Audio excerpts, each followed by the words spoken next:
A imitação do cristianismo.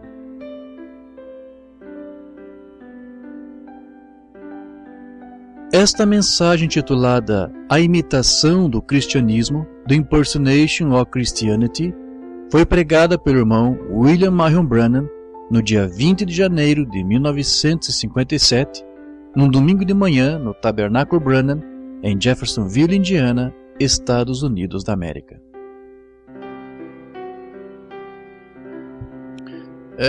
Obrigado, irmão Neville.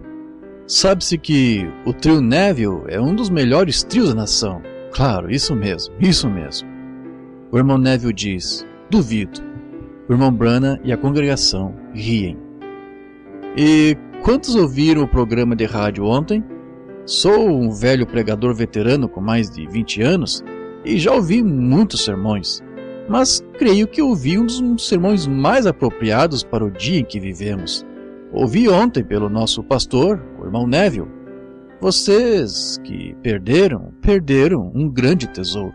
Foi precioso ao meu coração. E quando minha esposa estava lavando louça, June, eu a estava ajudando, então não tem problema.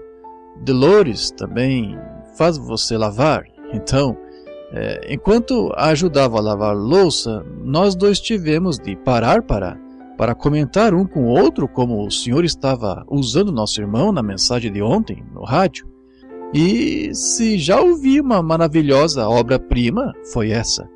E fiquei tão feliz em saber que aquele que o senhor estava usando para trazer a mensagem, estou ligado a ele na obra do senhor.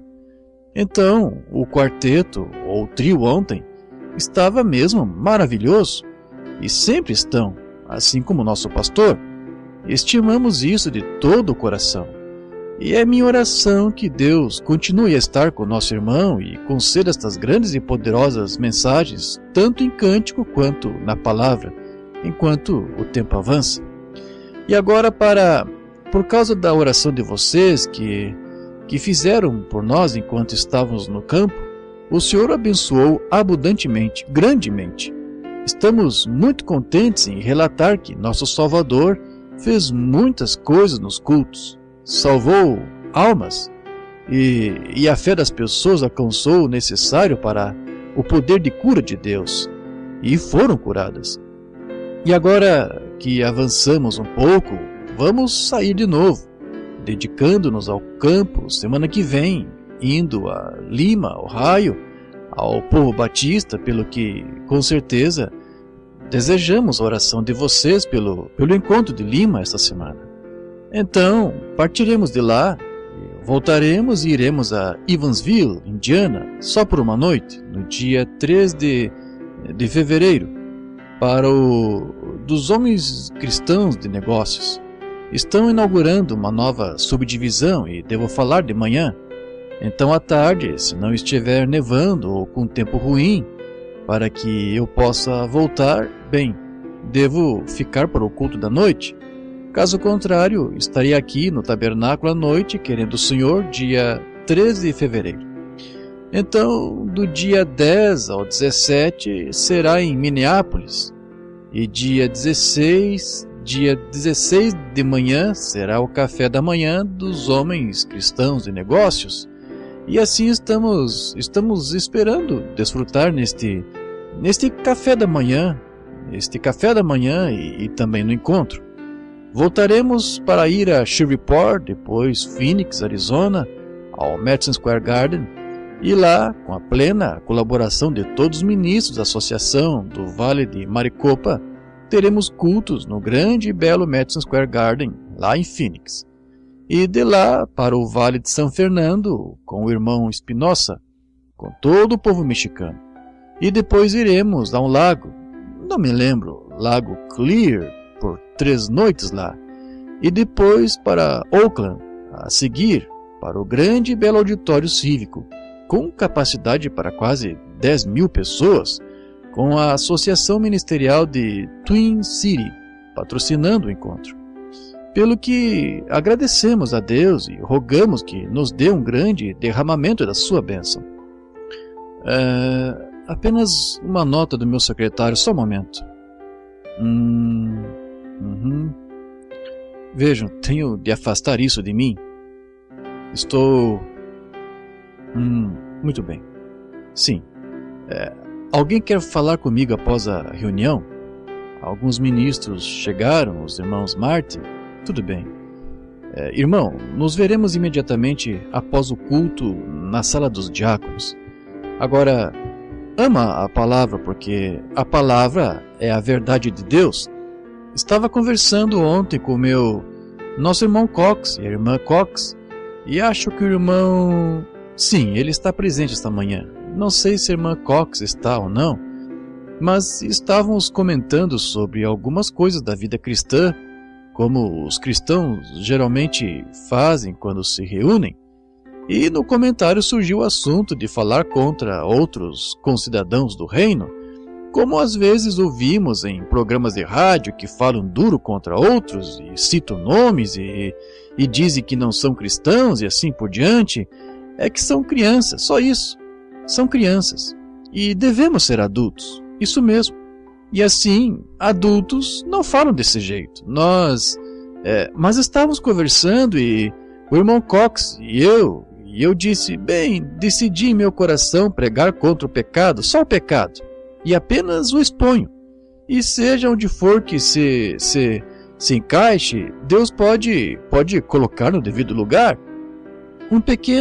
Um garoto certa vez lá no sul, conta-se que estava ajoelhado num sulco que havia arado, e quando um pastor passou por lá e ouviu o garoto repetindo o alfabeto A, B, C, D e assim por diante de joelhos, o pastor ficou intrigado. Então ouviu o garotinho repetir o alfabeto e dizer Amém. Quando se levantou, ora, o pastor falou com ele e disse, filho, sou servo do Senhor, e o ouvi orando, mas você só estava recitando o alfabeto, e eu não entendo por que só estava recitando o alfabeto. Ele disse, Senhor, eu não sei orar. Disse, eu nunca tinha orado, mas tive pai e mãe de oração, que já foram para o céu. E disse, minha mãe, ela morreu quando eu era bem pequeno, mas lembro-me de ouvi-la quando tinha problemas. Ela ia ao Senhor e orava, e morreu quando eu era tão novo que não pôde me ensinar a orar, e fui colocado nas mãos de uma pessoa cruel que bate em mim e me maltrata, e pensei que talvez, depois de aprender o abecedário, se eu pudesse pegar todas as palavras e pronunciar todas as letras, talvez ele pudesse juntá-las e entender o que eu queria dizer. Esta é a oração da sinceridade, com certeza. Ele podia juntá-las. Não é como oramos em nossos lábios, é o motivo do nosso coração que Deus ouve. Ele às vezes não ouve nossos lábios, ouve nossa intenção, qual o motivo do nosso coração. Então, ao fazer assim ontem, fiquei muito impressionado desta vez, e sendo que estou no tabernáculo, posso expressar algumas coisas que estava pensando para poderem ser de ajuda ou benefício. E se chegar a dizer algo que seja indelicado, eu com certeza não seria essa minha intenção, se for contrário à crença de alguém, mas só gostaria de expressar isto como amor, e querer talvez tentar endireitar isso. Como as pessoas que não creem em cura divina e assim por diante, e se vocês não crescem nisso, ora eu dizendo que creio, não seria como se eu estivesse tentando contender com vocês, mas tentando expressar isso para os que de fato creem, se entende o que quero dizer. Agora, rogando que Deus compreenda, sei que Ele compreende, sabemos disso. Agora, estava falando com um homem muito instruído do Canadá, e como sabemos, os canadenses se os conhecem, já tiveram algum relacionamento pessoal com eles, são instruídos, muito profundos, a maioria, e não tem lá os problemas que temos aqui.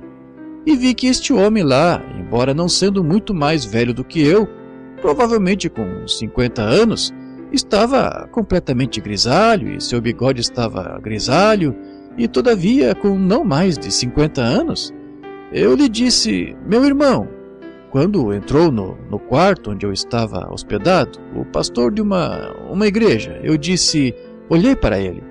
E alguns anos atrás, em Saskatoon, quando tivemos um grande encontro juntos na grande arena, logo que comecei com as reuniões evangelísticas, ele tinha cabelo preto, seu bigode era preto, e ele tinha 2 filhas jovens e estão casados agora e têm filhos.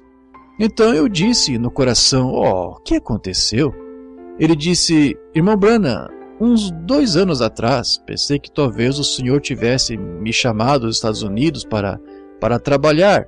Disse: fui para a costa oeste e entrei em contato com um certo programa de rádio de alcance nacional. E disse: quando vi a desonestidade deles fazendo mau uso do dinheiro que lhes era enviado, disse: como cristão não pude ficar mais lá. Saí e me liguei a outro. E disse: saí da frigideira e caí no fogo. E disse: então fiquei e descobri tantas coisas. E disse: descobri a fraqueza do púlpito americano.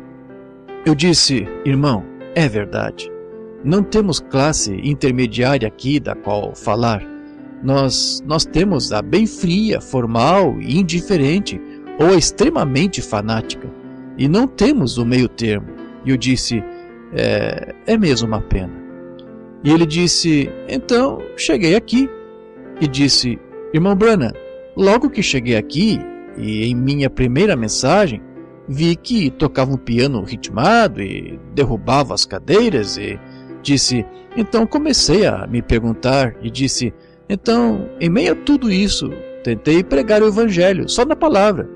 E quando o fiz, disse, houve outra coisa, após algum tempo o Senhor me permitiu abrir caminho até a unção e trouxe o Espírito Santo entrou em nosso meio com um amor, e a paz de Deus começou a fluir pelo edifício. E disse, então eu disse, agora o Espírito Santo está aqui, vamos adorar o Senhor e concentrar nossa vida em Deus? E disse, um jovem que mal tinha sabedoria suficiente para entrar pela porta, correu até o púlpito, disse, amém, pregador, é isso mesmo, veja, gotejou azeite de minhas mãos a manhã toda, aleluia, deixe as pessoas subir aqui e pegarei este azeite da unção para a cura. Ele disse, irmão Branham, eu disse, meu filho, ache um lugar e sente-se. E disse, sabe o que aconteceu? O presbítero presidente me disse, ache você um lugar e sente-se. Ele disse, como pode o irmão ou os pregadores que tentam manter essa posição entre os dois fanáticos equilibrar a carga? Eu disse, somente a graça de Deus. Oh, que posição! E o homem colocou as mãos no rosto e chorou até minha esposa e eu lá de pé, e as lágrimas pingando nas pernas de sua calça. Ele disse, irmão Branham, vou para Saskatoon para sair desta confusão de espírito maligno. Eu disse, é verdade. Os grupos sociais e intelectuais americanos têm ficado de tal modo contra o outro grupo, e o outro grupo correu para as coisas fantásticas a ponto de ser difícil o verdadeiro evangelho achar um ponto para abordar e ter preeminência.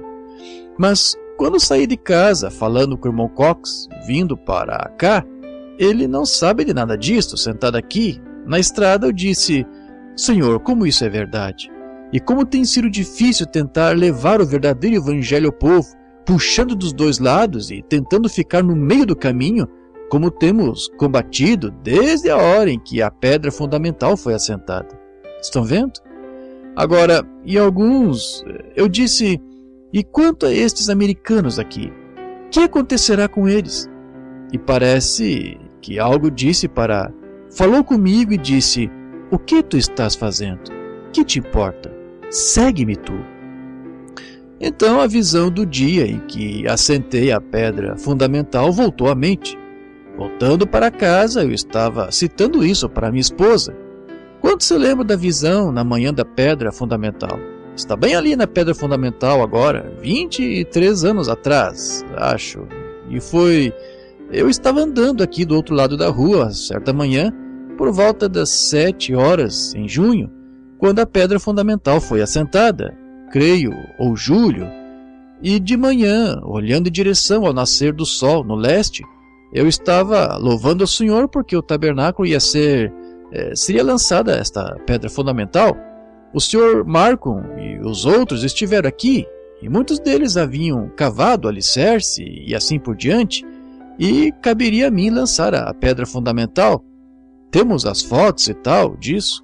Cada um devia colocar certa lembrancinha nesta pedra fundamental, e até católicos passaram e deixaram suas pequenas contas de rosário, etc., o que quer que tinham, na pedra fundamental. Mas naquela manhã o Espírito Santo me disse, enquanto a estava assentando ali, naqueles dias, eu não sabia chamar isso de visão, só dizia que era um transe, e tive uma visão que falou e disse que meu trabalho seria entre as duas facções da Pentecostal, a Trindade e a Unidade, e havia um lugar vazio em cada lado a ser preenchido. Eu não os cruzei, só quebrei um galho de cada árvore e plantei, e as grandes árvores subiram em direção aos céus, crescendo rápido, e os frutos caíram, e eram deliciosos. Eu os estava comendo, e junto à cruz, logo à minha frente, estava tudo coberto de frutos. E então, quando cheguei ao lugar, o Espírito Santo desceu ao topo das árvores e disse, estremecendo e rugindo, e disse: faze a obra de um evangelista. Disse: quando sair disto, leia 2 Timóteo 4. Disse: faze a obra de um evangelista. Este não é o teu tabernáculo. Eu disse: onde? E vi o tabernáculo como é hoje. Eu disse: onde é meu tabernáculo?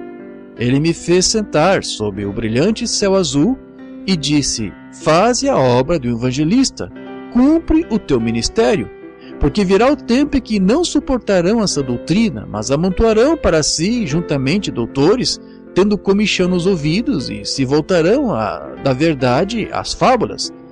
E isso tem acontecido literalmente. É por isso que tento ficar estritamente com a palavra. Este é o meu assunto esta noite, na palavra. Agora, esta manhã, pela graça de Deus, gostaria de abordar outro assunto.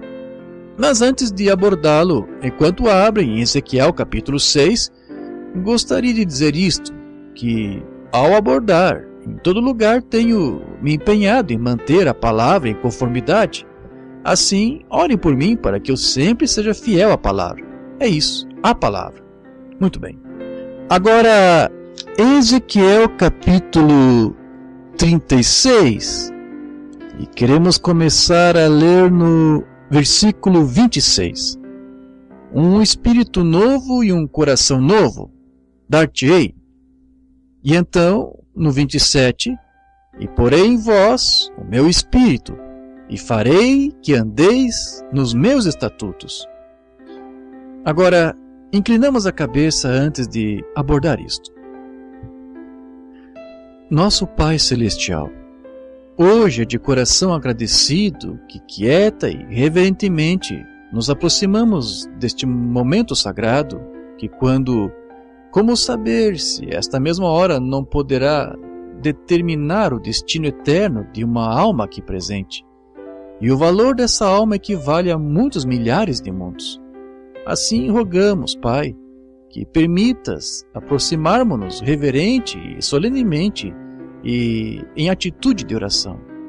E também pode haver pessoas enfermas presentes que a atitude pela qual elas recebem esta palavra hoje pode determinar por quanto tempo mais ficarão na terra. Então, percebemos a solenidade deste momento e pedimos que Tua grande presença venha ungir a todos nós, visto que somos terrenos. Tu nos tiraste da terra e voltaremos para a terra. E somente enquanto vivemos neste vaso terrestre temos o privilégio de servir-te e ganhar outros para ti. Assim, pedimos que permitas que nosso coração se submeta à tua palavra e que o Espírito Santo tome a palavra e a entregue a nós conforme necessitamos. Pois pedimos em nome de Jesus, teu Filho amado. Amém. Se fosse intitular por alguns momentos esta manhã Minha esposa me disse outro dia, Billy, se pudesse abreviar seu sermão para 30 minutos em vez de 2 horas e 30 minutos, acho que seria mais eficaz. E eu disse, por mais que a ame, por mais que saiba que isso seja verdade, mas veja, não tem outro que me conduza, senão o Espírito Santo. E não sei fazer mais do que continuar falando conforme ele impulsiona. Por isso é assim que tenho de fazer. E até quando parar, quando ele está abençoando e quando não está, então fico em estado lastimável, e minha audiência também, e qualquer ministro que fala por inspiração. Mas esta manhã meu tema seria, se é que eu deveria chamá-lo assim, a imitação do cristianismo. Imitação do cristianismo. Nas escrituras aqui, que são a palavra de Deus, lemos que o profeta falou de um novo dia. Agora, Ezequiel estava profetizando ou predizendo o que aconteceria na era vindoura, não em sua era. Mas um profeta é um vidente, e é mencionado na Bíblia como a águia que sobe bem alto, e quanto mais sobe, mais longe enxerga. Assim, a águia voa muito mais alto do que qualquer outro pássaro. Pássaro algum consegue acompanhar a águia, e não há olho como o da águia. O falcão nem tem chance com sua visão, e o falcão não poderia suportar a altitude em que a águia pode voar. Ele morreria.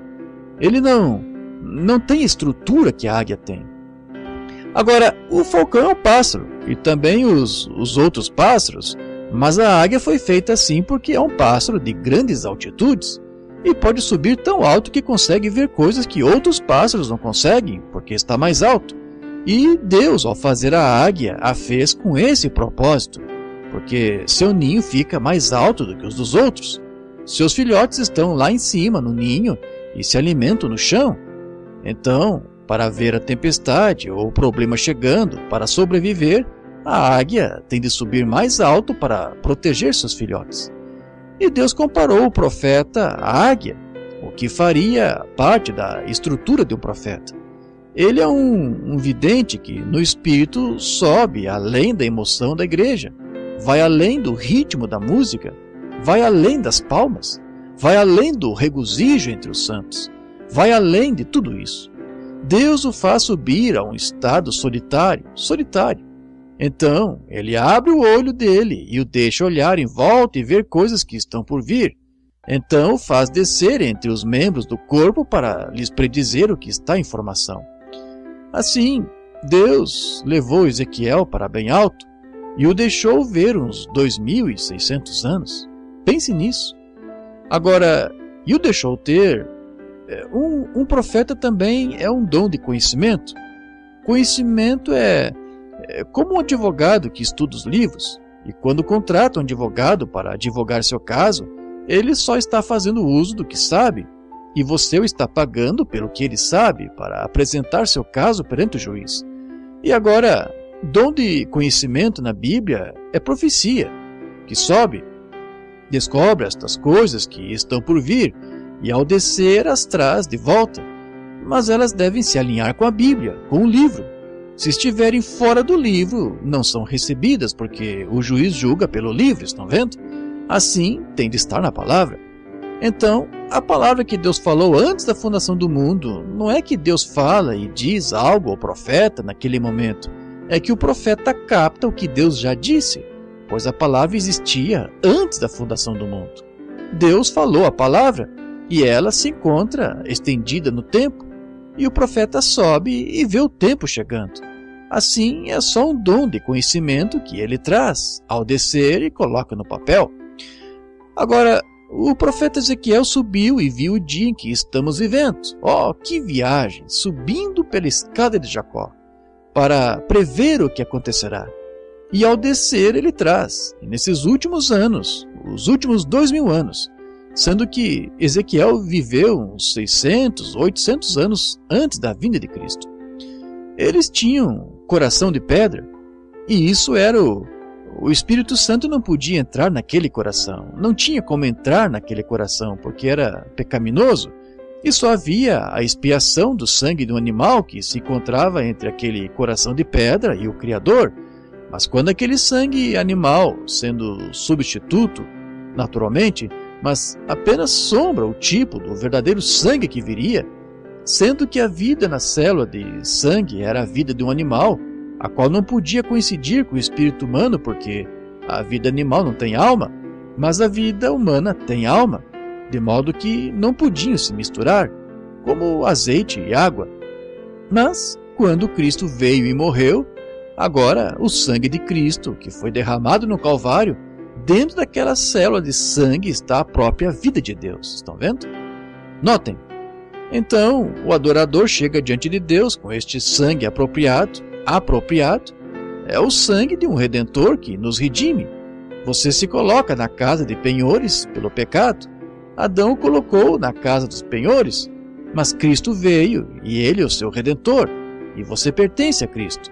Deus o deu a Cristo como presente de amor pelo sacrifício dele, e você é trazido a Cristo pelo Espírito Santo, o qual o atraiu através do sangue do Senhor Jesus e ofertou a ele como presente.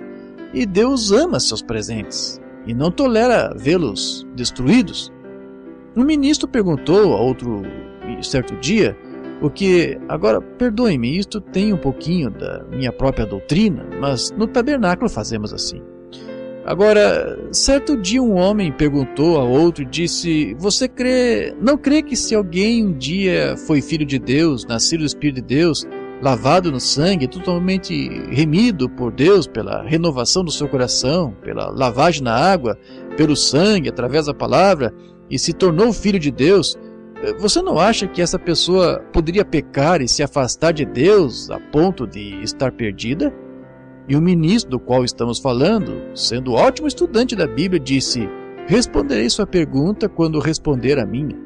Acha que alguém poderia ser tão bom que não mentisse, roubasse ou fizesse qualquer coisa ruim, mas fosse tão bom que Deus o receberia no céu sem o sangue de Cristo? Não, claro que não. Você não poderia ir para o céu sem o sangue do Senhor Jesus, independente de quão bom seja. Isso é só justiça própria. E não vamos para o céu por justiça própria, não importa quão bom você seja. É totalmente impossível entrar no céu por sua bondade. Foi a misericórdia de Deus que o comprou no Calvário. E você é o presente do amor de Deus a Cristo. E se Deus deu um presente a Cristo, Cristo preserva o seu presente. Todo que vem a mim, todo que o Pai me deu, virá a mim. E nenhum deles se perde. Eu os ressuscitarei no último dia. Agora, você pode estar emocionalmente estimulado, você pode ter azeites correndo das mãos, ou falar em línguas, ou dançar no espírito, ou se unir à igreja, ou alguma das coisas fantásticas do dia, e poderia se perder, certamente. Isso mesmo. Mas se é o presente do amor de Deus a Cristo, você está seguro. Agora, sua vida provará o que você é. Pelos seus frutos conhecereis. Se está tentando agir de modo afável, humilde e assim por diante, então ainda está fora do reino. Não é? São suas próprias obras, então. É aí onde a igreja, as pessoas, a chamada igreja, têm falhado totalmente.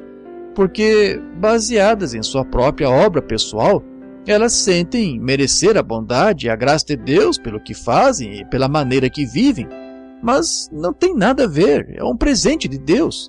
Se sua própria consciência, para evitar que fosse para o inferno, tentasse fazê-lo, ou você evitasse o inferno, melhor dizendo, e tentasse viver bem e estar certo, um bom cidadão faz isso, sem necessariamente ser cristão.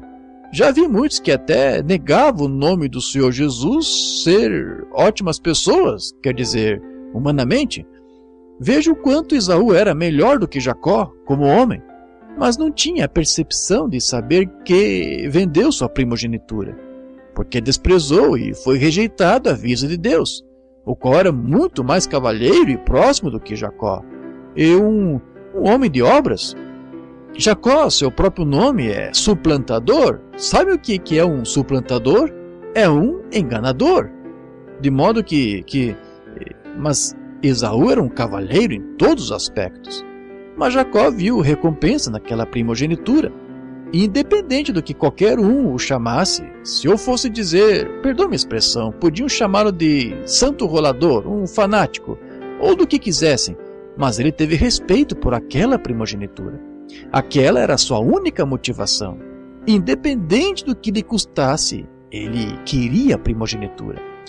Agora, observe agora, formação da igreja. Agora, se a igreja só consiste... Se o corpo de Cristo é para ser controlado só pelo intelecto, teologia, concepção mental, então estamos dependendo totalmente do conhecimento intelectual do homem.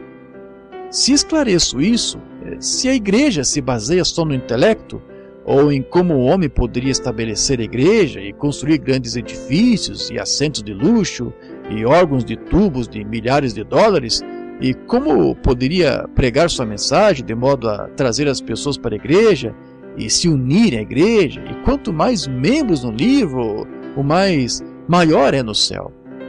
Agora, eu quero que entendam isto e nunca deixem escapar. Se só precisamos da concepção intelectual do homem, não precisamos do Espírito Santo.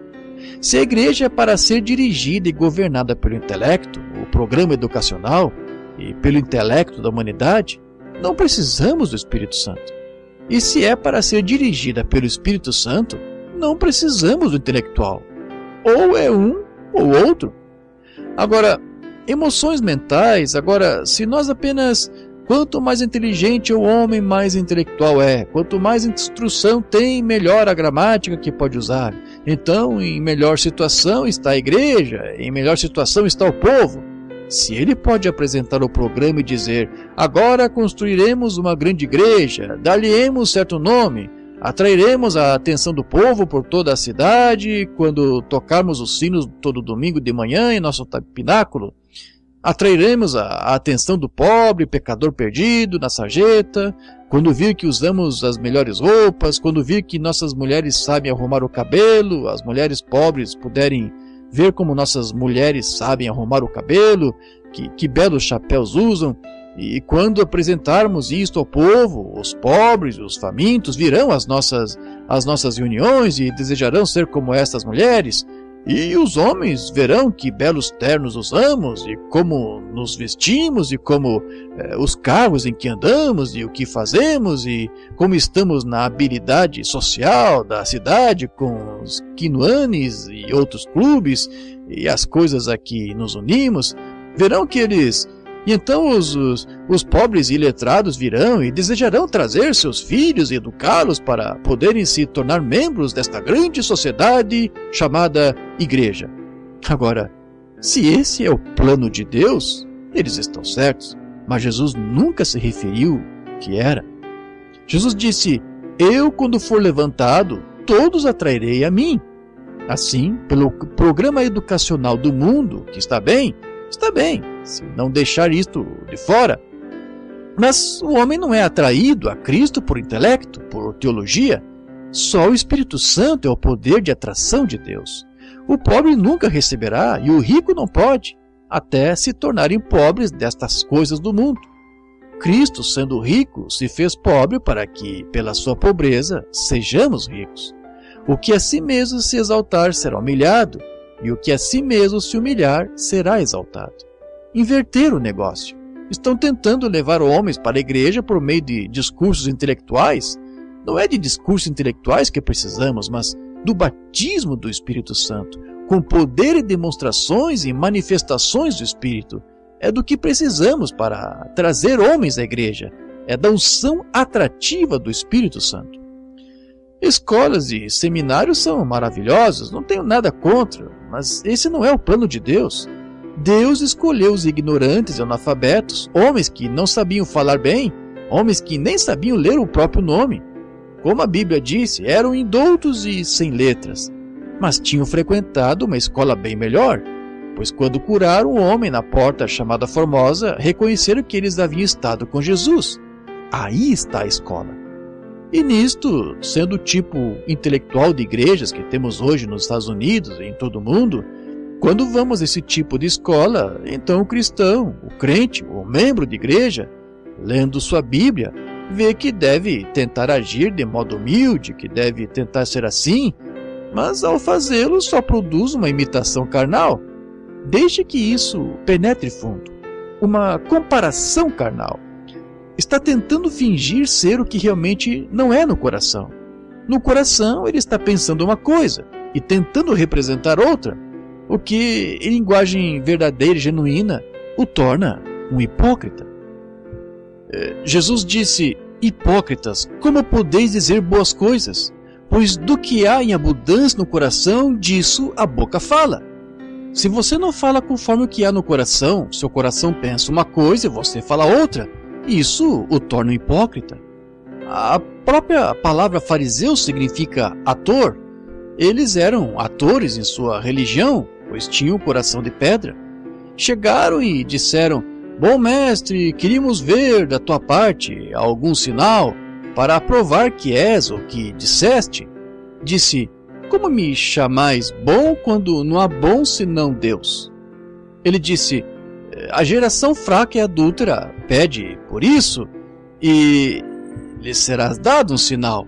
Como Jonas esteve no ventre da baleia 3 dias e noites, assim estará o Filho do Homem no seio da terra 3 dias e noites.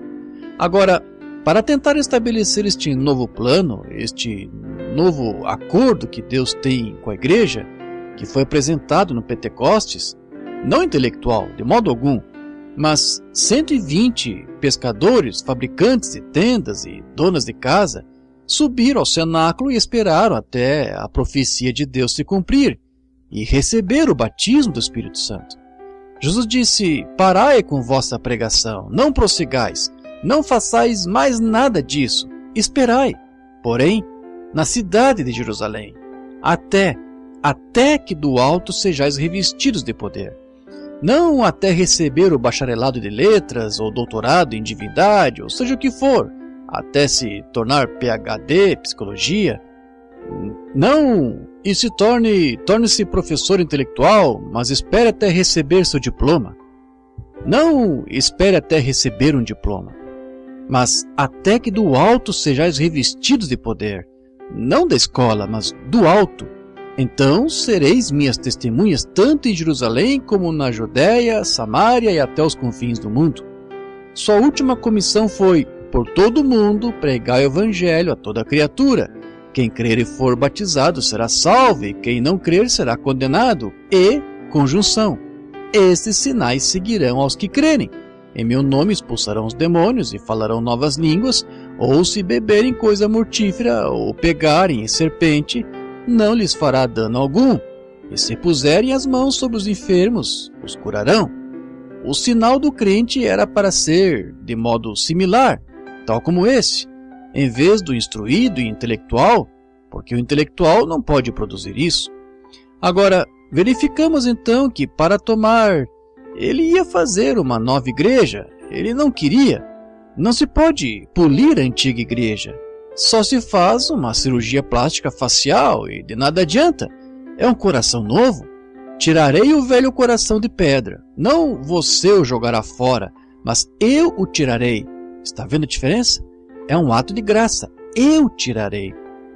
E vocês batistas e vocês presbiterianos que pregam a segurança eterna e agem como o mundo, que vergonha! O que estão pregando? Certamente. Eu tirarei o velho coração de pedra e porei um coração de carne. Agora observem, ele disse que faria isso. Não se pode colocar isso, falar disso na velha igreja intelectual. É por isso que os Estados Unidos estão na condição em que estão hoje, porque estão calejados com a velha ideia intelectual. É por isso que tem de seguir adiante e fazer com que cada um assine papéis e tais para o seu pequeno reavivamento a Hollywood que se aproxima, e todos saem, e como moças e rapazes fascinantes encenam um pequeno programa, e quando vão embora, voltam e descobrem que uns 90% dos que aceitaram a Cristo como Salvador não estão mais lá. Qual é o problema? Não foi um reavivamento, foi uma ilusão intelectual, isso mesmo. Só apresentou algo, como a insensatez do povo americano, e batem palmas e um artigo de televisão. Transformamos isso em uma televisão. O púlpito tornou-se uma caixa de artigos da moda de Hollywood, sendo que o antiquado pregador do evangelho costumava beber água de cisterna e pregar a noite inteira à luz de lamparina. Isso mudou, mas mudamos isso, e portanto temos o grupo intelectual. E como se vai na posição em que cada lar está para o qual é transmitido Quem Ama Lucy e todos esses outros programas ímpios que estão no ar e na televisão e tais, como vamos apresentar este novo evangelho da maneira que Cristo nos disse para fazer numa situação como esta? Se a mente ainda permanecer carnal, ela se voltará a coisas fantásticas e ao fanatismo, deixará de lado a palavra de Deus e se desviará para gotejamentos de azeite e tudo mais. Agora, como você vai parar isso? A Bíblia disse que seria assim. Portanto, não se pode parar. Isso mesmo. Deus disse que seria assim. Agora, para onde vamos? Os intelectuais.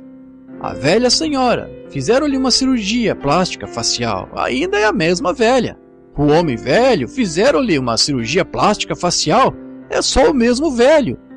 Virarei minha nova página no ano novo e começarei vida nova, jogarei fora o meu cachimbo e torna a pegá-lo no dia seguinte. Estão vendo? É só você. Não é de cirurgia plástica facial, é de um nascimento que a igreja precisa. Agora, não se pode pregar isto na velha igreja. Ela não suportará. Jesus disse isso em Lucas, lá pelo capítulo 5, sobre o vinho nos odres. Disse, não se pode deitar vinho novo em odres velhos. Se o fizer, eles estragam. Isso me deixava curioso, deixava perplexa minha mente juvenil quando pensava como a garrafa podia estragar. Agora, o que chamamos de garrafa, estando velha, não faz diferença, porque é vidro. Mas no tempo de Jesus, ele estava falando do odre que usava naquela época, que era de couro de animal, e o couro do animal tinha sido curtido.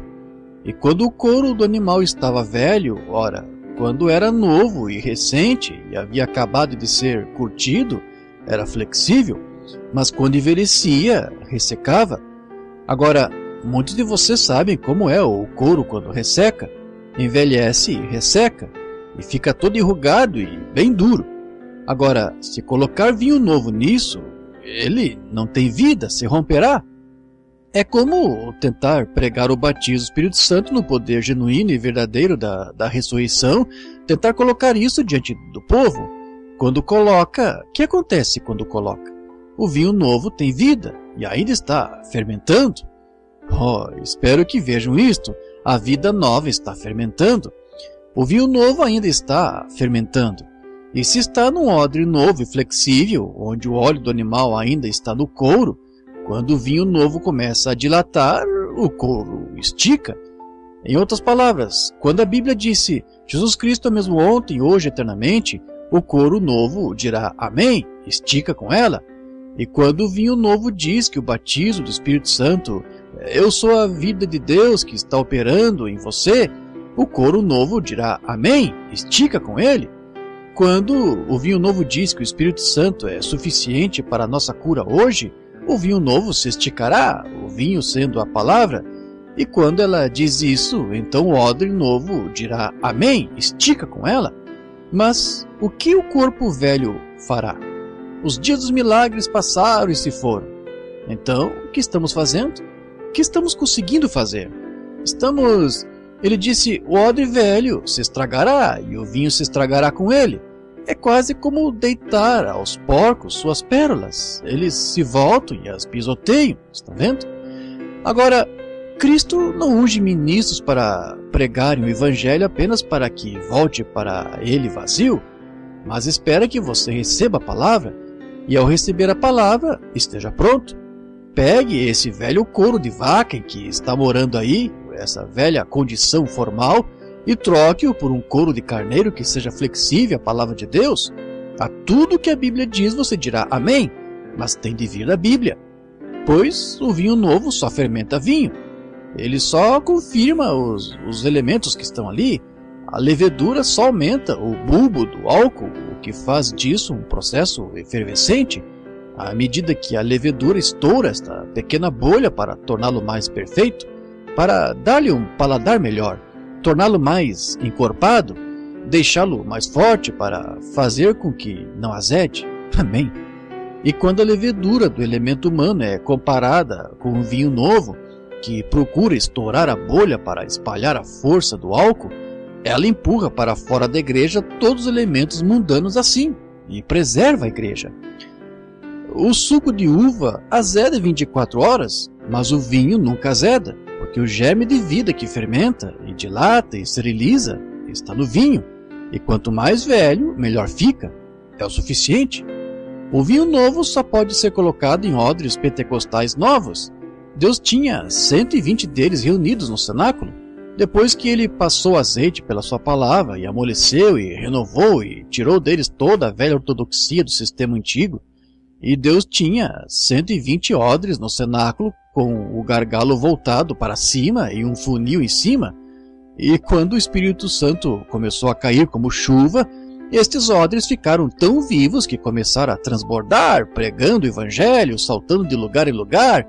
E um saltou num toco e disse: isto é aquilo, de volta com a palavra. Isto é o que foi dito pelo profeta Joel: nos últimos dias acontecerá, diz Deus, que derramarei meu espírito, meu vinho novo nos meus novos corpos. Que reavivamento estavam tendo! Essa é a ordem de Deus. Aqui vieram os 2 odres a ponto de rebentar, e deitado lá estava um homem aflito. E quando este homem aflito tocou a mão de um destes, ora, sua aflição o deixou, e recebeu um pouco disto, e começou a pular e louvar a Deus, e correr para dentro do templo, gritando e glorificando a Deus. Esta é a ordem de Deus, não uma grande escola com um diploma, mas uma experiência viva e atuante do Espírito Santo. Não fanatismo, mas o verdadeiro e genuíno Espírito Santo posto em ação. Minha oração é que vejam isto. Agora, notem a ordem da Escritura, é perfeita. Deus disse: primeiro tirarei o velho coração de pedra, vós não podeis receber nada. Então, ele disse: vos darei um espírito novo. Agora, esse não é o Espírito Santo. Foi aí que se cometeu o erro. Muita gente, ou melhor, muitos vão ao altar para orar e se ajoelham ali para orar, e ao orar começam a se sentir um pouco melhor. Pode se levantar e seguir em frente e pular um pouco por ali, e depois de um tempo vê-se que apenas saltam de novo. Não receberam o Espírito Santo. Não importa o quanto pularam ou gritaram, ou quanto azeite tenha escorrido de suas mãos, ou tenham ficado com o rosto ensanguentado, ou quanto tenham falado em línguas, ou gritado, ou o que tenham feito, não tem absolutamente nada a ver. Foram só emoções humanas. Receberam um espírito novo e se regozijam com ele. Vou dizer algo e quero que penetre bem e que Deus ajude. Aí está o lado emocional da chamada Igreja do Espírito Santo hoje. Juntam muito fanatismo e se desviam por aí porque desprezam a palavra. Só acompanham. Tivemos uma grande reunião, aleluia, aleluia, aleluia. Ora, quando você faz isso e não dá o fruto do Espírito, então está no Espírito novo. Você não fazia assim, certo? Mas Deus teve de lhe dar um Espírito novo. Ora, o Espírito que você tinha não conseguia se dar bem nem consigo mesmo. Então, como se dará bem com Deus? Assim, Deus teve de lhe dar um coração novo, não um remendado. Um coração novo, que é o seu intelecto com o que você pensa, um novo modo de pensar. Então, quando ele lhe dá um novo modo de pensar, sim, está certo, a Bíblia parece ser razoável, eu não cria nela, agora creio. Ora, aí está seu grande reavivamento, está vendo? Dizem, sim, claro, não quero ir para o inferno, quero aceitar a Cristo. Tudo bem, isso é bom, é só o seu primeiro passo. Então, depois disso, ele disse: eu vos darei um espírito novo. Que é isso? Um novo desejo. Quero fazer o certo. Agora, sei que sou cristão, vou fumar mais um e então jogar fora. Estão vendo? E só irei ver. Irei ficar em casa só esta noite, sabe? todos esses pequenos só, exatamente. Eva parou só por um momento. Foi só o que ela teve de fazer. Mas agora, esse é o Espírito novo. Então, note a ordem da Escritura. Depois de dar um coração novo e um Espírito novo, ele disse, então porei o meu Espírito. E agora? É o que a Escritura diz aqui. Essa é a ordem, a ordem numérica da Escritura. Um coração novo, um Espírito novo e então o meu Espírito. Então, o Espírito Santo de Deus. O novo coração que Deus põe encontra-se bem no meio de você. Esse é o seu impulso, de onde suas emoções procedem. E o Espírito novo encontra-se bem no meio do coração novo. E o Espírito de Deus, o Espírito Santo, encontra-se bem no centro do seu novo espírito. E aí ele controla suas emoções. É como a mola principal de um relógio famoso, que é automático. Você não precisa dar corda nele todo dia. Deus deu corda de uma vez por todas.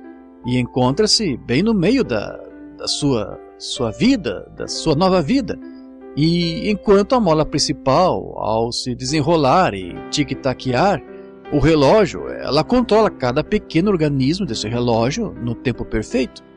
E quando o Espírito Santo, não o novo diploma, não a nova igreja, não o novo pensamento, não a nova emoção, não o novo azeite, não a nova dança, não os novos lábios, não a nova língua, não o novo isto, não o novo chapéu, mas quando Deus coloca o Espírito dele no meio do seu novo espírito, então você não tem de fingir que é manso, não tem de fingir que é cristão. Ele controla tudo que está dentro de você. Ele o torna decente, faz a igreja agir em ordem, faz os dons operarem perfeitamente. E se você tiver de ser tirado de um lugar em que acha que deve estar e ser colocado em outro, ele o controla. Não se revoltando, nunca mais voltarei. Não, senhor. Isso mostra que a mola principal não está aí. Quando explode com qualquer coisinha que acontece, você envenena esse estado de espírito. E quando acontece o pastor mencionar algo que está na palavra e você... ora, eu não creio nisso. Oh, cuidado, couro velho, está vendo? Cuidado. A nova mola principal ainda não foi colocada aí. Mas ela controla. Faz você crer. Faz você agir de modo a ficar salgado. E o mundo inteiro tem sede de ser como você. Isso é o Espírito Santo estando no meio do seu espírito. É a mola principal. É aí que o jugo ao qual está preso... Oh, detesto ter de ir à igreja hoje, eu não... E aquele pregador, se não fosse cansativo, gostaria de ouvi-lo um pouquinho, mas vou lhe dizer, da última vez que quando fui jogar baralho, Suzy me disse que atrevimento, quer dizer que se depreciou a ponto de deixar crescer cabelo? Quer dizer que não vai mais usar aqueles shorts, Lídia? Bem, veja, o negócio é que se você só receber um espírito novo, isso a matará, isso mesmo. Mas quando recebe o Espírito dele, isso leva cada emoção a bater certinho com a palavra de Deus. Vai bater certinho com a palavra. Você dirá, bem, agora, Suzy, espere aí. A Bíblia disse que fazer isso é uma abominação diante dele. E o amor de Cristo entrou em meu coração. E eu o amo demais para fazer isto. Veja, eu o amo. John, quer dizer que se envolveu com aquele bando de fanáticos e não vai aceitar um charuto pelo nascimento de um novo filho em minha casa? Mas veja, John, diz que devemos... O Espírito Santo em meu coração me diz que devemos nos abster de toda imundície do mundo. Estão vendo? Estão vendo?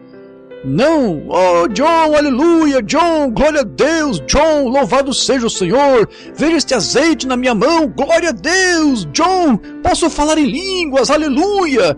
Vou... Não, não. Não é assim que o Espírito Santo se comporta. Não, não. Tic-taqueia com decência. Como Paulo, ao estar diante de Agripa, trouxe a palavra e disse, ó Agripa! E Agripa disse, Paulo, por pouco me persuades a me fazer cristão? Ele disse, Agripa, é estranho para ti, sendo judeu, o que a Bíblia já disse e falou sobre Jeová? É estranho para ti que Deus ressuscite os mortos? Não, Agripa, aleluia, glória a Deus, Agripa, aleluia. Não, seria loucura. Mas, Agripa, a Escritura diz, está vendo aonde a mola principal leva? A bater de acordo. Você não tem de se preocupar, está tudo no plano de Deus. Leva-o a bater de acordo. Não vos dê cuidado que a vez de falar, disse Jesus. Não sois vós quem falará, é vosso Pai que habita em vós, é Ele quem fala. Agripa, sendo tu judeu e conhecendo todas as leis do Antigo Testamento, é estranho para ti, Agripa, que Deus ressuscite os mortos? Agripa disse, Paulo, as demasiadas letras te fazem delirar. Ele disse, não deliro, Agripa, mas só estou aqui dizendo-lhe o que Deus fez na palavra. Estão vendo? Oh, tu viraste um santo rolador, Paulo. Não, Agripa, só estou dizendo o que Deus disse aqui na Escritura, que ressuscitaria seu filho, Cristo Jesus, no último dia. E agora, Agripa, seria estranho para ti que o Deus Jeová, o qual abriu o Mar Vermelho, o qual fez os milagres naquele dia, que não realize milagres hoje? Ele disse, Paulo, por pouco me persuades a me fazer cristão? Paulo disse, gostaria que fosses como eu, exceto por essas correntes que tem aqui nas mãos e na perna. E é aí que a mola no meio do espírito novo, no coração novo, está fazendo toda emoção se controlar. Está vendo o que quero dizer? Aí está. É então que você escapa do jugo do mundo. Diz, irei até lá e me unirei, mas digo-lhe, e coloca a cabeça no jugo com Cristo? Diz que se colocou no jugo com Ele? Então começa, está esfolando meus ombros, prejudica meu prestígio social. As pessoas com quem me relacionava antes me ignoram e dizem, sim, aí está, é uma santa roladora, lá vai ele, vejam ele, John, não vai mais ao salão de sinuca. Isso simplesmente, isso me humilha, irmão Branham. Não, você não recebeu a coisa certa. Quando aquela mola principal está no meio, fazendo bater de acordo, então o jugo está acolchoado com penas. Que coisa! Não importa do que o mundo chame, não faz. Vou lhe contar, desviei-me porque não pude suportar que me chamassem disto, daquilo ou daquilo mais. Bem, a mola principal nunca lhe foi colocada no meio o espírito dele no meio do seu espírito. Veja, você teve uma falsa imitação. Você chorou, teve uma concepção incorreta, está vendo? Você só aceitou o lado emocional e nunca recebeu o lado verdadeiro. Apenas ouviu o relógio tic-taquear, pegou o barulho e acompanhou, também começou a fazer tic-tac. Mas se a mola principal está batendo de acordo, se ele está controlando cada emoção, então o jugo se torna suave. Pode dizer, sabe de uma coisa? Lá vai ela. Ela era uma boneca, mas olhe para ela agora, seu cabelo está longo, não usa mais maquiagem, usa estas modestas... Agora, não estou querendo dizer para ser como algo que saiu de um baú, mas quero dizer isto, que você deve se vestir decentemente.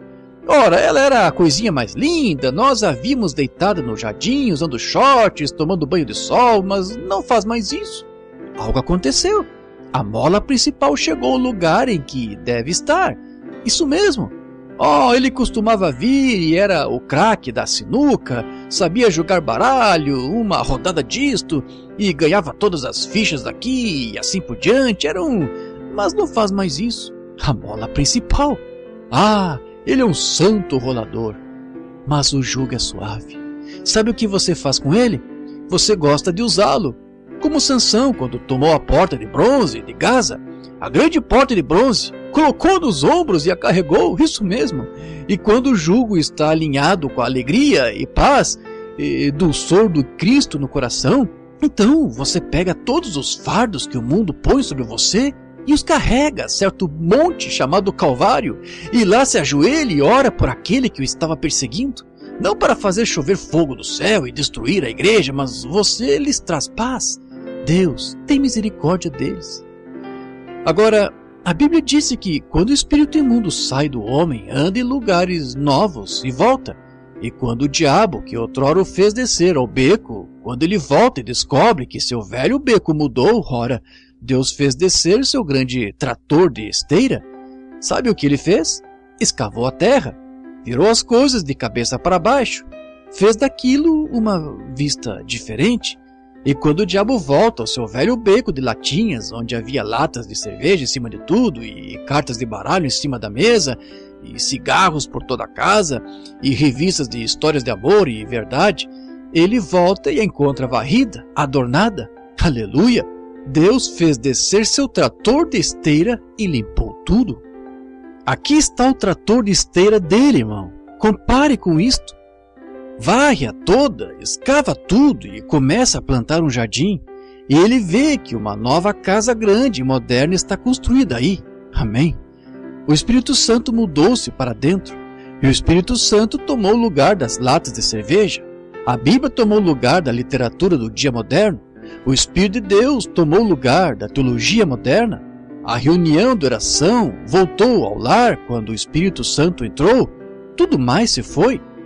E ouça, amigo, no princípio a Bíblia disse, olhe, agora quero lhe apresentar todo o nosso intelecto e nossos credos feitos pelos homens.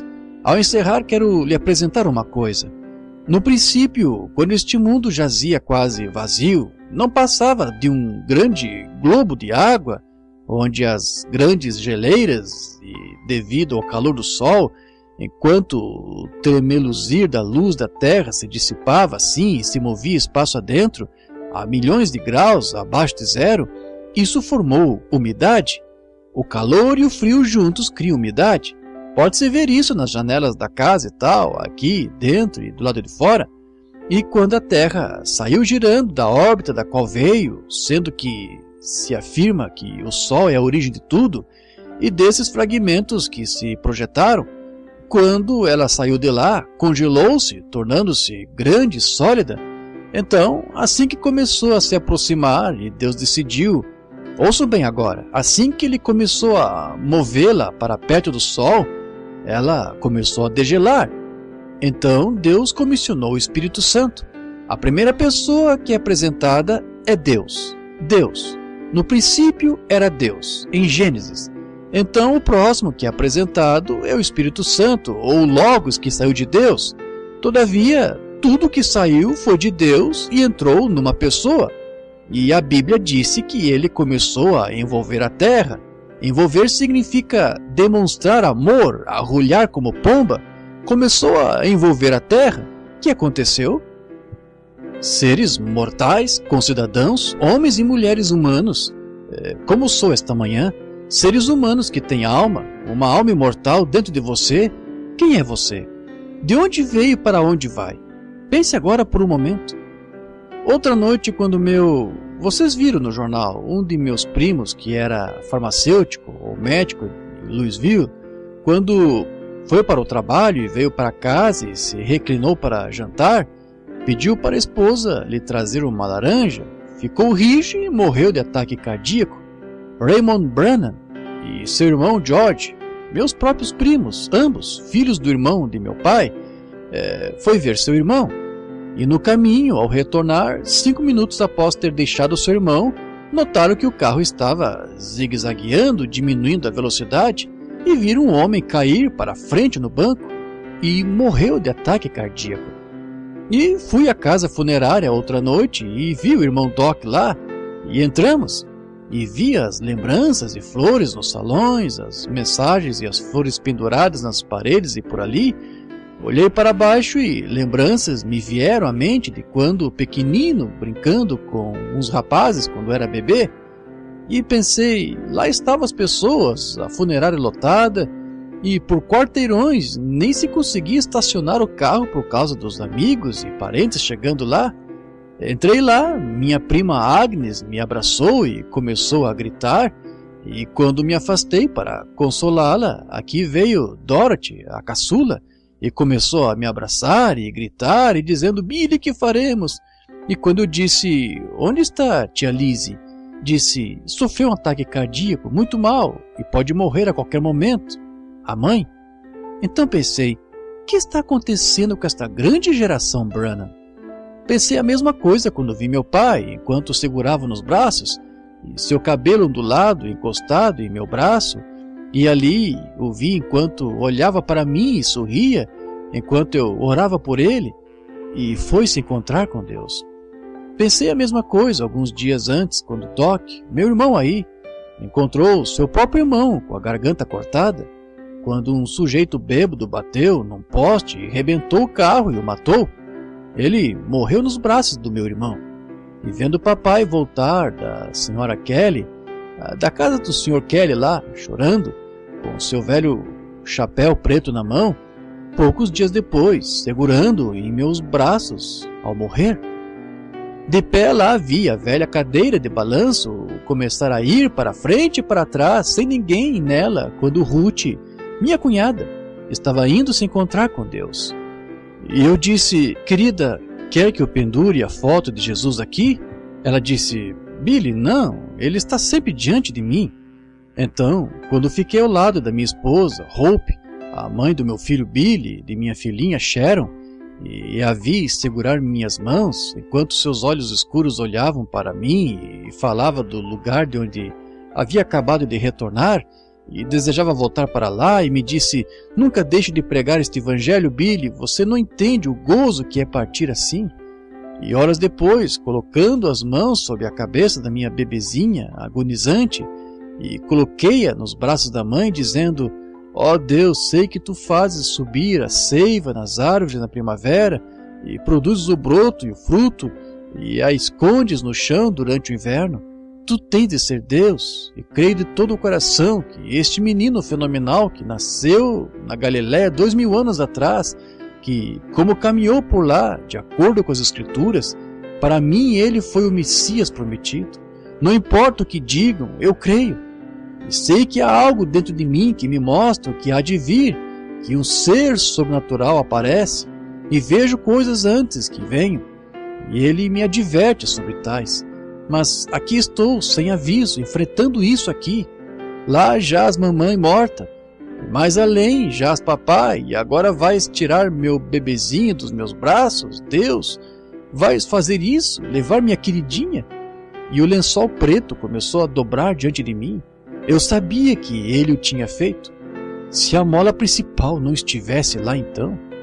Satanás me disse: agora, que acha disso? Até sua querida bebezinha, ele vai tirá-la dos seus braços? Quão cruel!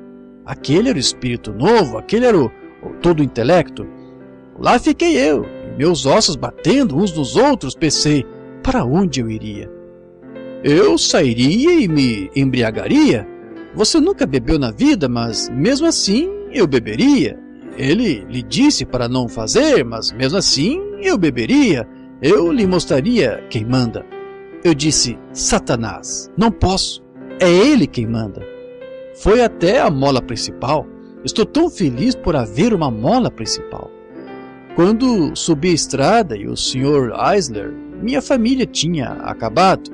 Eu ia chegar, não conseguia ir à sepultura, só chegava à estrada. A enchente havia baixado, não fazia muito tempo, e o Sr. Eisler vinha pela estrada. Ele desceu do carro e disse: Billy, quero lhe perguntar algo. Eu o vi chorando lá naquela tenda, já o ouvi pregar, e como você estava tão entusiasmado com a mensagem que estava trazendo, e estava trazendo ao povo, o que isso significa para você agora? Você ainda o ama? Ainda diria que o serviria? Eu disse: Sr. Eisler, se ele me mandasse para o inferno, eu ainda o amaria, pois algo foi colocado aqui, veja, que já não sou eu, mas ele. Fiquei satisfeito com isto, que em diversos túmulos daqui até Walnut Ridge jazia minha família, meu pai, meu irmão, minha esposa, minha bebê, e estavam voltando para o pó da terra de onde vieram. Mas entendo isto, que eles tiveram de estar aqui quando o mundo foi feito, porque foram tirados da terra. Estava aqui quando a terra foi formada. Nossos corpos estavam aqui antes da terra ser formada, pois somos da terra. Tudo de que somos feitos é cálcio, potássio, petróleo, luz cósmica, átomos, mantendo-nos inteiros, e, de algum modo, por alguma mente superior, fomos feitos como somos. Não só um amontoado de potássio, cálcio e petróleo, mas algo penetrou no interior e começou a criar, e fui feito assim.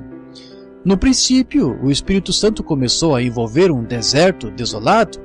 Desculpe a minha emoção, mas quando não havia nada e nunca tinha havido nada, Mas o Espírito Santo foi enviado por Deus, não um intelectual, mas o Espírito Santo foi enviado da presença de Deus para demonstrar amor à terra. E, por assim dizer, ele estendeu suas grandes asas ao redor da terra e começou a demonstrar amor, ou a envolver, falar docemente com a terra. Posso ver o cálcio e o potássio se juntando, e um pequeno lírio da Páscoa surgiu. O Espírito Santo o criou da terra e continuou a envolver. Enquanto falava docemente e envolvia, começa a ver árvores crescendo, pássaros começarem a voar da terra, animais começarem a andar. Então ele continuou a falar docemente, e um homem chamado Adão surgiu. E Adão parecia solitário. Assim ele fez algo proveniente dele, tirou uma costela do seu lado e lhe fez uma amada, Eva. E ele amava Adão e amava Eva, e os levou. Posso ver a pequena Eva recostando a cabecinha no ombro de Adão. Ela era tudo que uma mulher podia esperar ser e mais. E enquanto se recostava no ombro grande e forte do seu amado Adão e andavam pelo jardim, talvez, quem sabe, o leão rugiu. Ela não podia se assustar, pois não havia medo. Então ele disse: querida, aquele é o leão. Vou chamá-lo. Léo, o leão, venha cá. Chita, o tigre, venha cá e deite-se. E seguiam-nos como gatinhos. Os ventos começaram a soprar e o cabelo da pequena Eva começou a esvoaçar. E ela disse: oh, esse vento! Cala-te e aquieta-te! E os ventos lhe obedeciam. Ele era o Filho de Deus, ela era sua amada. Então posso ouvi-lo dizer: querida, está vendo o sol se pondo? É hora de falarmos com o Pai.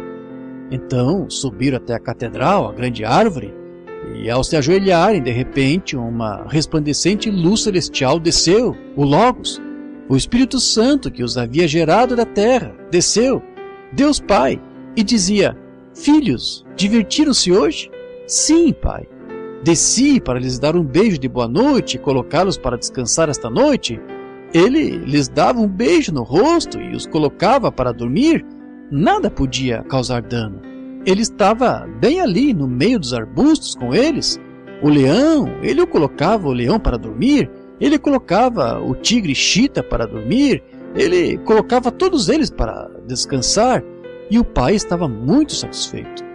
Então o pecado, pelo conhecimento intelectual, espero que estejam entendendo, pelo intelecto, o pecado entrou no mundo.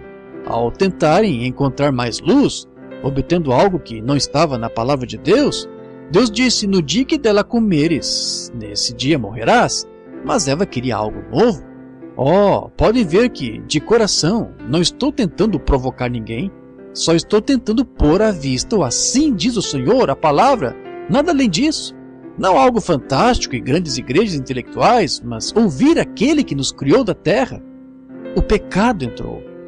E agora, amigos, se o Espírito Santo foi o único instrumento que Deus usou para nos criar da terra, e realmente viemos da terra, e estávamos aqui antes de haver uma terra, lembre-se, aqui está um incentivo para vocês que vão receber oração. Se o Espírito Santo envolvendo fez o ser físico, quem é o arquiteto do nosso corpo? Oh Deus, que o povo veja isso! O Espírito Santo lhe deu seu apêndice, seus olhos, seu nariz, sua boca, seu coração, e colocou um espírito novo em você, e então veio morar em você. Não aceite de modo algum coisas intelectuais, teologias que são contrárias à Bíblia, mas fique só com assim diz o Senhor. Ele foi ferido por causa das nossas transgressões, pelas suas pisaduras fomos sarados. O Espírito Santo gerou seu próprio corpo para nele morar, Jesus Cristo. Quando fez sombra sobre Maria e criou, ou gerou uma célula de sangue no ventre que gerou o Filho, Cristo Jesus, onde Deus mesmo fez morada na terra por 33 anos e meio, e foi feito propiciação pelos nossos pecados para nos redimir e trazer reconciliação entre o homem perdido e um Deus santo para beijá-los e reconciliá-los. Assim sendo, no frescor do entardecer, quando o sol estiver se pondo sobre nossa fronte, quando a viagem da minha vida acabar e minha carreira terminar, quero que ele me beije para dormir, como fez com Estevão, quando atordoavam de mão em mão. Disse: vejo os céus abertos e Jesus que está em pé à mão direita de Deus. Aí está. Agora, como isso pode acontecer? E se Deus nos fez o que somos sem termos tido nenhum conhecimento do que estava acontecendo, se Deus me fez um homem e me colocou em minha idade correta antes da morte se dar, aos 23 anos eu era forte e saudável, e se Satanás não interferisse, ele tentou me aleijar e me matar a tiros em muitas coisas, mas Deus viu assim. E vocês, quando eram jovens, quando eram bonitas, vocês mulheres que envelheceram, e vocês homens que eram jovens e fortes e saudáveis, e como gostavam de ser homem e de sua pequena companheira, se Deus fez isso sem você ter qualquer poder de decisão nisso, você nunca disse: faz-me assim. Quem poderá, com todos os seus cuidados, acrescentar um côvado da sua altura? Mas se ele o fez assim, sem você ter nada a dizer, quanto mais pode ele, através do seu envolver, dar-lhe uma escolha? E você foi formado com livre-arbítrio. Você pode rejeitar isto ou pode aceitar. Rejeitar é se perder e continuar sendo potássio e cálcio e petróleo, mas aceitar e ter um coração novo, um espírito novo, e o espírito dele, uma parte do Logos em você, controlando suas emoções, e quando ele fala docemente através da sua palavra, você responde docemente. Jesus Cristo é o mesmo ontem, hoje e eternamente. Amém, Senhor. Eu sou o Senhor que sara todas as tuas enfermidades. Amém, Senhor. Quanto mais ele o ressuscitará, ainda que o seu corpo seja levado do Oriente ao Ocidente pelo vento, quanto mais pode esse Espírito Santo, após a aniquilação total por esta bomba atômica que cairá bem nesta terra um dia destes, abrindo buracos e lançando-a pelo espaço, mas o cálcio e o potássio permanecerão aqui. E então o Espírito Santo tornará a envolver, cada osso se unirá ao outro, cada membro se unirá ao outro, e haverá uma igreja do Deus vivo que se levantará nos últimos dias. Amigos, somente através do envolver ou do falar amoroso do Espírito Santo poderão chegar a isso. E Deus prometerá ressuscitá-los enquanto ouvem sua voz, aquela voz mansa e delicada que fala no fundo da sua alma. E amigos, encerrando, só mais um momento, e quero que pensem profunda e sinceramente.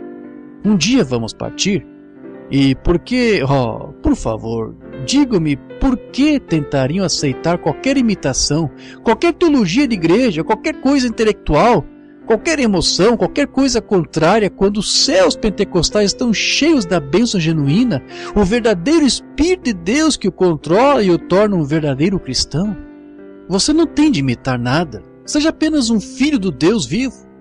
Por que, diga-me, por que tentaria aceitar qualquer coisa diferente quando Deus está desejando e esperando e o trouxe até este ponto e está tentando demonstrar-lhe amor através do Espírito Santo?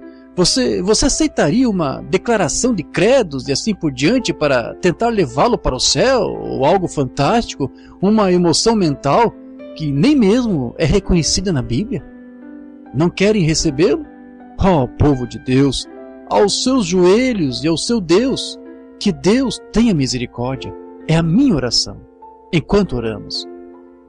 E de cabeça inclinada neste momento solene, quando talvez neste exato momento isso pode estar sobre vocês, sobre esta igreja, sobre muitos aqui, considerem bem, não deixem que seja pensamento superficial.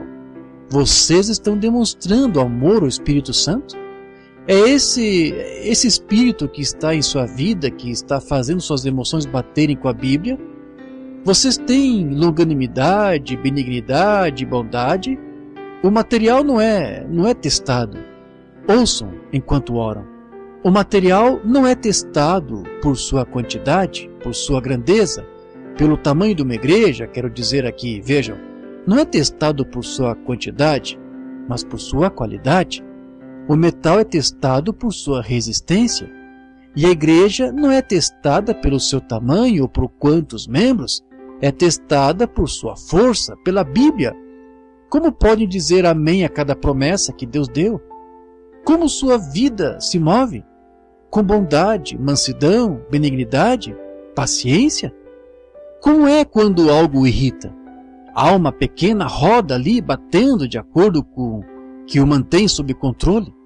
O amor dele desce diretamente pelo seu coração. Você só está tentando fingir? Oh, pense agora. E enquanto está pensando seriamente e o Espírito Santo tratando com você, envolvendo, dizendo: filho meu, estou falando contigo. Agora, em nome de Cristo, de cabeça inclinada perante Deus, não perante mim, querem levantar a mão? Dizer: Deus, coloca teu Espírito em mim, esta é a minha mão. Deus os abençoe. Muitas, muitas mãos. E Deus Pai, em nome do Senhor Jesus, teu Filho, o Espírito Santo que sempre envolve, atrai, fala suavemente, peço que ocupes hoje teu lugar no coração de cada pessoa que levantou a mão. Ela expressou a ti que precisa de ti. Oh, como precisa de ti! E se reconhecer isso agora, como será na hora em que o coração estiver se recusando a bater? E na hora em que sentir as névoas frias da morte chegarem, quanto mais reconhecerá então? E que somos nós? De onde viemos? E para onde vamos? E Pai, estamos cansados de imitações da vida cristã. Crie em nós hoje, Senhor, um coração novo, um espírito novo. E coloca o teu espírito, conforme a palavra do teu profeta, no meio do nosso espírito. E controla-nos por meio do amor, da alegria, paz, longanimidade, bondade, benignidade, paciência e fé, e que todos os frutos do Espírito se achem em nós, enquanto nos rendemos humildemente, nossa alma, nosso íntimo. A vida que junta todo este potássio, cálcio e petróleo terrestre e mantém assim, quando ela sai, voltamos para o pó e entregamos nosso espírito. Nós os entregamos a Ti, e cria em nós o tipo certo de espírito, e que o Espírito Santo, Teu Espírito, nos controle e nos conduza e nos guie enquanto seguimos viagem. Abençoa este querido povo. Cura também a enfermidade em nosso meio, Senhor, e que digamos, quando sairmos deste edifício esta manhã, foi bom estarmos ali. O Espírito Santo fez uma obra em nós, que transformará nossas emoções, que nos fará uma pessoa diferente do que quando entramos. Renova a esperança que está nos santos. Fortalece o Senhor para o dia que está vindo. Oh, o grão está totalmente maduro. Jesus virá em breve para a colheita. E rogo por esta bênção, em nome de Jesus. Amém.